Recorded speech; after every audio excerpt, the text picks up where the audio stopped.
बिस्मिल्लाहिर्रहमानिर्रहीम। अस्सलाम वालेकुम नाज़रीन, आप यूट्यूब चैनल देख रहे हैं। मैं इमरान खान हूँ। 30 तारीख है नवंबर की और सुबह के वक्त आप ये वीलॉग देख रहे हैं। पाकिस्तान टाइम के मुताबिक लगभग 8-9 बजे का टाइम है जब आप ये वीलॉग देख रहे होंगे। इमरान खान साहब के बारे में मैंने पिछले वीलॉग में आपसे कहा था कुछ खदशात हैं जिनका मैं इजहार करूँगा, मैं आपको बताऊँगा। पाकिस्तान तहरीक इंसाफ के कुछ लोगों ने रब्ता किया है और कुछ ऐसे लोग हैं जो सिस्टम के अंदर उठते बैठते हैं। उन्होंने कहा कि जी 2 चीज़ों का खदशा है। अच्छा, इसको कंफर्म नहीं किया जा सकता खबर को, लेकिन हालात वाक़यात ये बता रहे हैं कि ये सिस्टम कुछ भी कर सकता है। वजह यह है कि अगर स्ट्रेट बुलेट चलाई जा सकती है, डायरेक्ट गोली मारी जा सकती है, तो कुछ भी किया जा सकता है। अब जो मैं इमरान खान साहब के खदशात पे बाद में आता हूँ, लेकिन मैं आपको ये बता दूं कि जो अब मनाजर और वीडियो सामने आ रही हैं वक्त गुजरने के साथ साथ, वो दिल दहला देने वाली हैं। जिस तरह अस्पताल के फर्श के ऊपर पड़े हुए हैं लोग, जिस तरह वहाँ पे साइडों पे यानी बेड मौजूद नहीं थे और इतनी बड़ी तादाद में जख्मी पहुंचे थे जिनको बुलेट इंजरी थी, यानी उन्हें रियल बुलेट्स लगी हुई थी, गोलियां लगी हुई थी।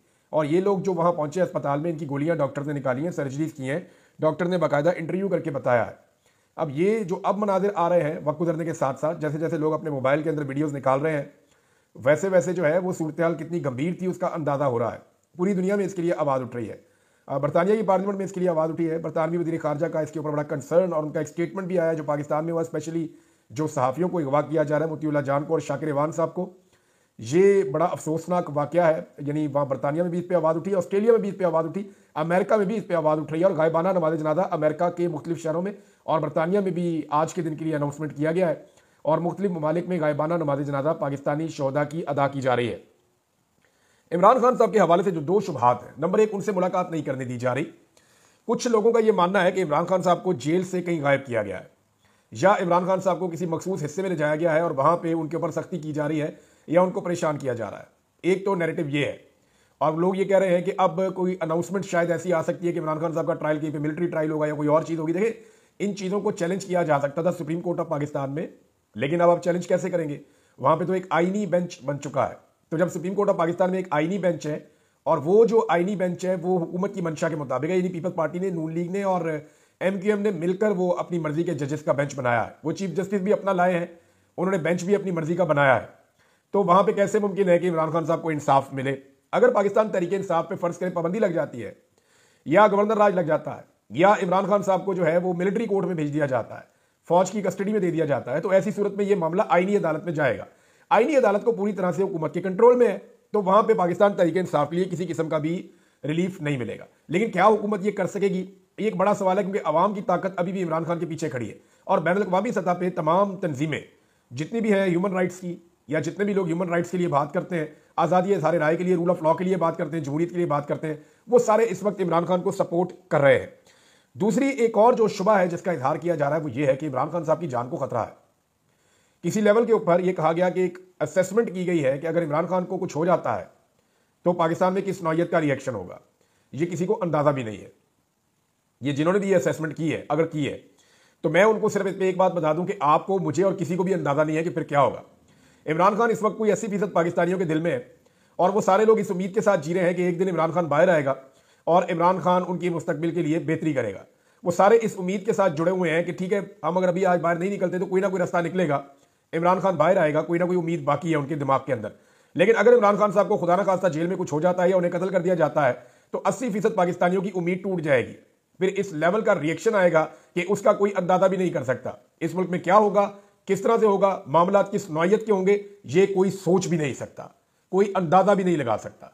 तो मेरे ख्याल में ये बकवास है और ऐसी कोई चीज सोचनी भी नहीं चाहिए और इस तरह का कोई एडवेंचर करना भी नहीं चाहिए। लेकिन इस तरह के 2 खदशात हैं जिनका इजहार किया जा रहा है। एक तो उन्हें गायब किया जा रहा है इमरान खान साहब को, कुछ लोग कह रहे हैं इसलिए शायद मुलाकात नहीं करवाई जा रही।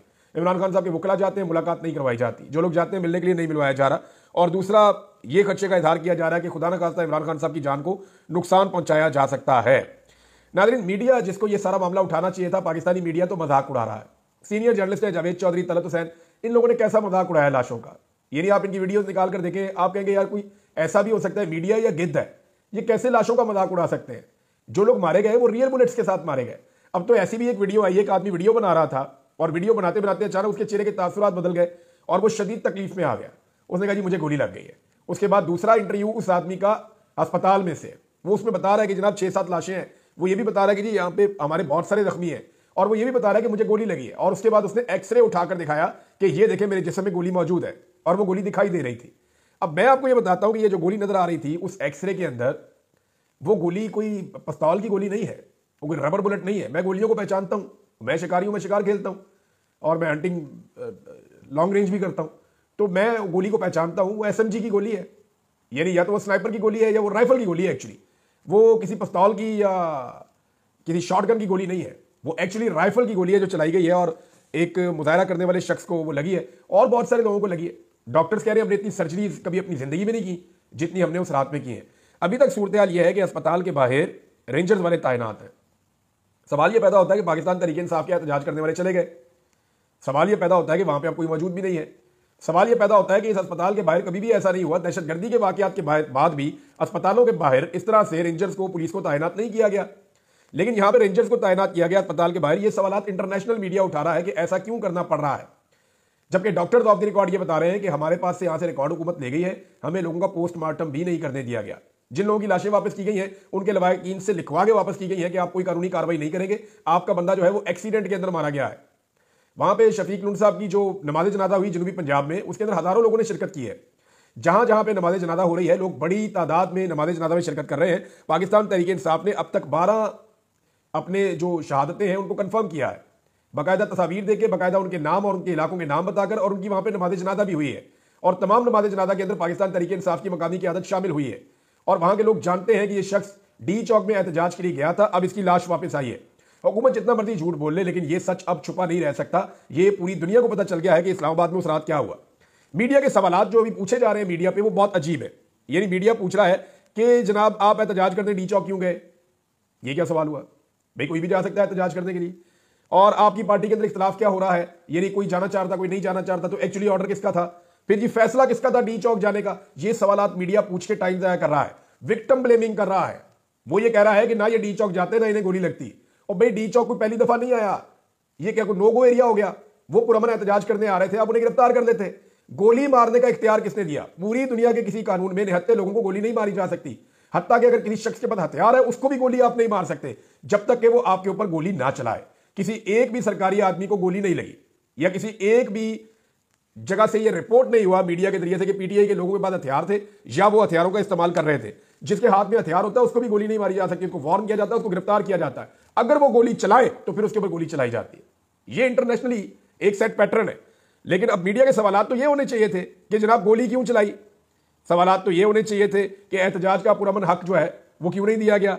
एहतजाज यानी सवाल तो ये होने चाहिए थे ना कि जनाब अब ये पूछते कि गोली किसके हुक्म पर चली और गोली क्यों चली। ये है बड़ा सवाल जिसका जवाब कोई देना नहीं चाहता। अब कुछ नाम सामने आना शुरू हो गए हैं जो लापता हैं, लेकिन बहुत सारे लोगों के बारे में मालूम नहीं है। तारीख में कभी इतने बड़े पैमाने पर एक एहतजाज में से गिरफ्तारियां नहीं हुई। 4000 से ज्यादा लोगों का रिमांड ले लिया गया है। दहशतगर्दी के मुकदमात लोगों के ऊपर दर्ज किए गए हैं। अस्पतालों से और मुख्तलिफ जगहों से जो मजीद वीडियोज आ रही हैं वो परेशान कर देने वाली है।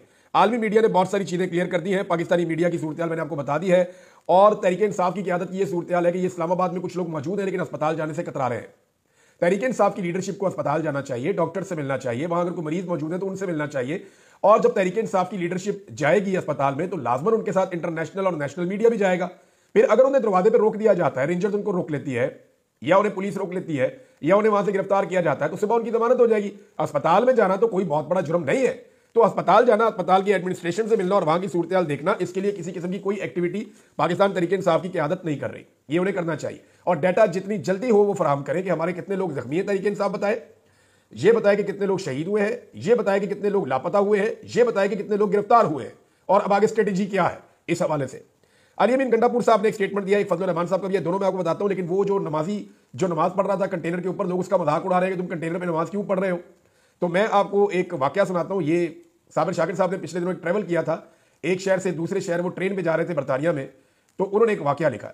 उन्होंने कहा जी कि आखिरी स्टेशन पर पहुंचने से 2 किलोमीटर पहले ट्रेन रुक गई और फिर वक्फे वक्फे से ऐलान होना शुरू हो गए कि ट्रैक खाली नहीं है। तो जब नीचे उतर कर देखा तो एक आदमी अकेला एक पोस्टर पकड़ के ट्रैक के ऊपर बैठा हुआ था और वो ट्रैक खाली नहीं कर रहा था। फिर पुलिस एहलकार भी वहां पे मौजूद थे, सारे उसको मुनाते रहे, किसी ने उसको हाथ नहीं लगाया। मुज़ाकरात के नतीजे में 90 मिनट के बाद, 1.5 घंटे के बाद वो शख्स उठा और उसने ट्रैक खाली कर दिया और मुसाफिर को कुचला नहीं गया। यहां पे लोग कह रहे हैं कि वो कंटेनर के ऊपर नमाज क्यों पढ़ रहा था। और भाई नीचे आंसू गैस की शेलिंग थी, वो 35 फुट ऊपर गया, वहां जरा माहौल बेहतर था, उसने वहां नमाज नहीं इतली, कंटेनर खाली थे। जब कंटेनर खाली थे उसने नमाज नहीं इतली, उसके बाद जो है वो रेंजर्स वाले आ गए ड्यूरिंग उसकी नमाज और जब रेंजर्स वाले आए तो उसके बाद बजाय इसके वो इंतजार करते कि नमाज पढ़ ले इसको, उसके बाद हम कहेंगे नीचे उतर भाई या इसको गिरफ्तार कर लेंगे, उसको धकेल के नीचे फेंक दिया। अब ये जो शख्स है इसका नाम है ताहिर अब्बास तारड़, इसके बाजू टूट गए हैं दोनों जी, इसको फ्रैक्चर हुए हैं, इसको और चोटें भी लगी हैं। ये मंडी बहाउद्दीन की तहसील फालिया से इसका ताल्लुक है। और चौधरी इम्तियाज साहब जो है, हाजी इम्तियाज चौधरी, जिन्होंने पंजाब में सबसे ज्यादा वोट लिए हैं, जिन्हें अगवा भी किया गया था, जिनकी फैमिली को बहुत परेशान किया गया, उनकी बुजुर्ग वालदा की वीडियो भी आप देखते रहे हैं, इनके घरों को भी तोड़ा गया है। तो ये हाजी इम्तियाज चौधरी साहब का कारकुन है, उनके इलाके का है ताहिर अब्बास तारड़ उर्फ बाबा। और इसको जनाब इसके भाई की एक वीडियो आई है, इसके भाई का नाम है नवीद। अब नवीद जो है वो ताहिर का भाई है। नवीद ये स्टेटमेंट दे रहा है कि मेरा भाई और मेरे घर के दीगर लोग, उन्हें अगवा कर दिया गया है, उन्हें उठा लिया गया है, उनका कुछ अता पता नहीं है, उनसे रब्ता नहीं हो रहा। और उसकी वजह यह है कि ये जो वीडियो है नमाज पढ़ते हुए एक शहरी को ऊपर से नीचे फेंकने की, इसने बहुत इंपैक्ट क्रिएट किया है और इसने बड़ी परेशानी पैदा कर दी है लॉ इन्फोर्समेंट के लिए। तो इसलिए इसको अगवा किया गया है ताकि इसका कोई स्टेटमेंट ना ले सके और ये मामला यहीं पे दब जाए।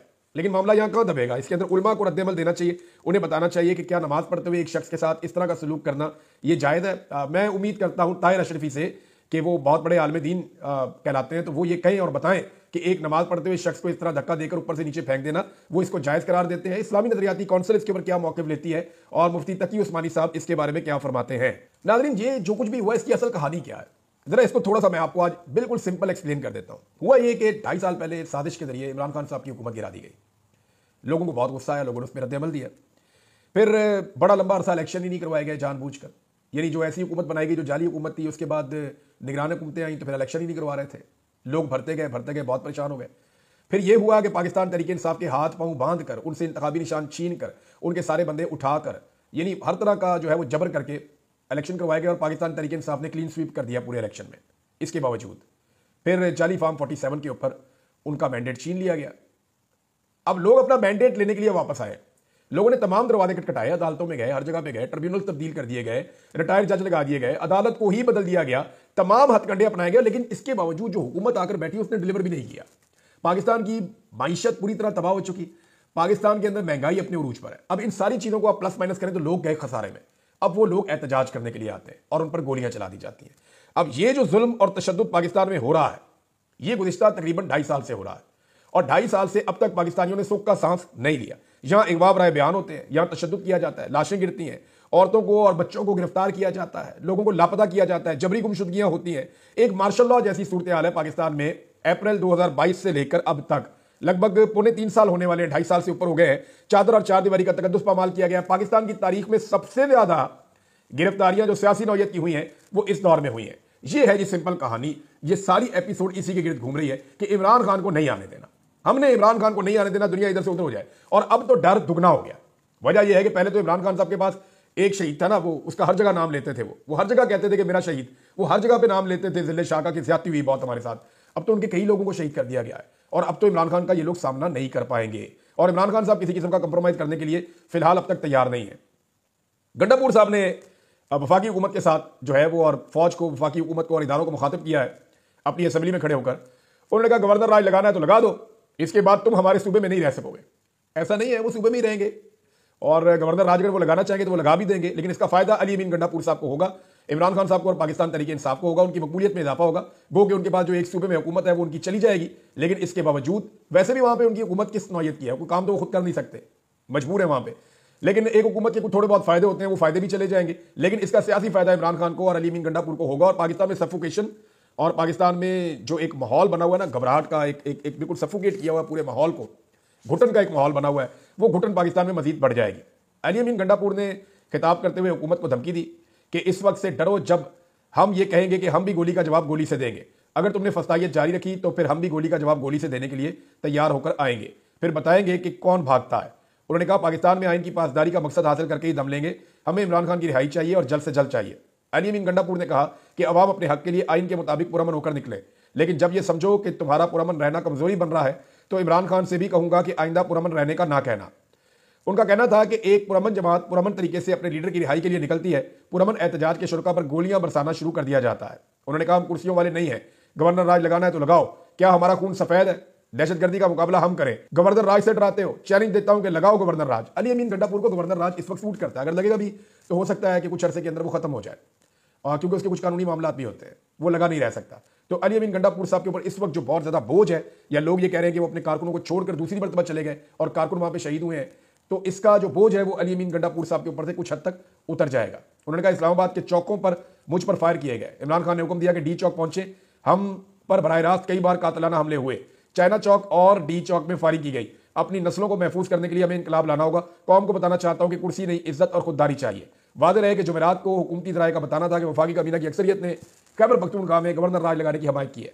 फजलुर रहमान साहब ने जो स्टेटमेंट दिया है, उन्होंने कहा कि डी चौक पर बहुत गलत हुआ, जलसे और एहतजाज को दूसरों के लिए भी हक समझता हूं। क्योंकि देखिए फजलुर रहमान साहब और पाकिस्तान तहरीक इंसाफ के दौर के अंदर पीडीएम की जमातें जब भाई इमरान खान साहब ने वेलकम किया, ये जब भाई इमरान खान साहब ने इनको फैसिलिटेट किया, किसी के ऊपर गोली नहीं चलाई, किसी को डंडे और आंसू गैस के शेल नहीं मारे, ये आते थे आराम से आकर बैठ जाते थे, अपने मुतालबात रखते थे, कुछ मान लिए जाते थे, जो नहीं माने जाते थे तो ये वापस चले जाते थे। लेकिन इमरान खान साहब के दौर में ये फस्तायत नहीं हुई। हालांकि उनके दौर में भी मिलिट्री एस्टेब्लिशमेंट जो है वो पीडीएम की जमातों के कुछ हद तक पहले शुरू में खिलाफ थी, लेकिन बाद में वो भी पीडीएम की जमातों के करीब चले गए और इमरान खान साहब के खिलाफ हो गए। और उसकी जो सबसे बड़ी वजह मुझे समझ आती है, कॉमन सेंस की बात है, वो इमरान खान साहब की नौजवानों में बढ़ती हुई मकबूलियत है।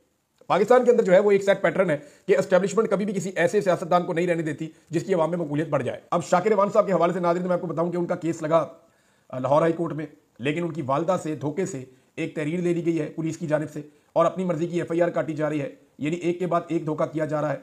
अभी तक शाकिर महमूद साहब का कुछ नहीं पता चल रहा कि वो कहां पे हैं, लेकिन ये सब जानते हैं कि वो कहां पे हैं, लेकिन उनके बारे में बताया नहीं जा रहा।